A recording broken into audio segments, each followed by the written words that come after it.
Mukhang may pag-asang magkatuluyan in real life ang love team partner na sina Barbie Fortesa at David Licauco. Ito ay base sa mga sinagot ni David sa naging interview niya with King of Talkboy Abonda kamakailan lang. Isa kasi sa mga tinanong sa kanya sa Fast Talk ay kung may posibilidad bang magkatuluyan sila ni Barbie. Ang diretsang sagot ng aktor, depende. Nang usisain niya ni Tito Boy, ipinalawanag ni David na go with the flow lang siya. Who knows, whatever happens, happen. If it happens, it happens. I'm just going with the flow, sabi ng kapuso, Hang. Kasunod niyan, inamin ni David na mas naging close sila ni Barbie nitong mga nakaraang buwan. Minsan, nagkakamustahan kami via text. What's happening? Kumusta siya? Ano bang ginagawa niya? We talk about everything and nothing, chika niya. In fact, si Barbie raw ang isa sa unang nakaalam ng latest project ni David sa upcoming film na Samahan ng Makakasalanan.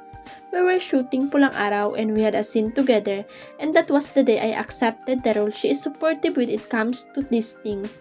Of course, as actor, you wanna grow out, and outside of the lab team, paliwanag pa niya.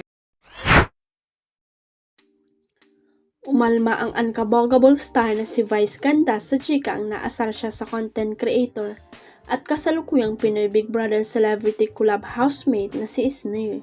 Ito ay may kaugnayan sa umano hindi pagpunta ng content creator sa mga events kung saan ini-invite siya ng Showtime host. Viral kasi ngayon sa social media ang isang video kung saan makikitang nagbabahagi si Vice ng kanyang thoughts tungkol sa naturang housemate. Si Isner, though pag may event ako in-invite ko siya pero hindi naman siya pumupunta. Yung unkabogable ko ilang beses ko rin siya in-invite pero hindi siya pumupunta. Tsaka hindi kami masyadong nagkakasama wala kaming masyadong relationship pa. Pero of course, I'm very proud of Isner's brilliance saan ni Vice sa naturang video. Ngunit tila maibang layunin ang netizen na nagpost ng naturang video na para pang balak nitong sirain ang magandang samahan na pwedeng mabuo sa pagitan ng dalawang mahusay na komedyante. Nakat kasi ito at hindi na ang buong context ng video ang ipinakita. Mukhang may netizen na nagtanong kung close si Vice kay Isner lalo't na't marami sa mga beka sa entertainment industry ang talagang malalapit sa kanya. Makikita nga sa comment section ng naturang post ang payag ng unkabogable star hinggil sa issue. You intentionally did not post the whole video with its full context to create controversy and issues that will create negativity, evil, sabi ni Vice Ganda. Marami naman nagsumusuporta sa kanya at sinabing may mga basher talaga na gagawin ng lahat para gumawa ng away o issue na wala namang katotohanan.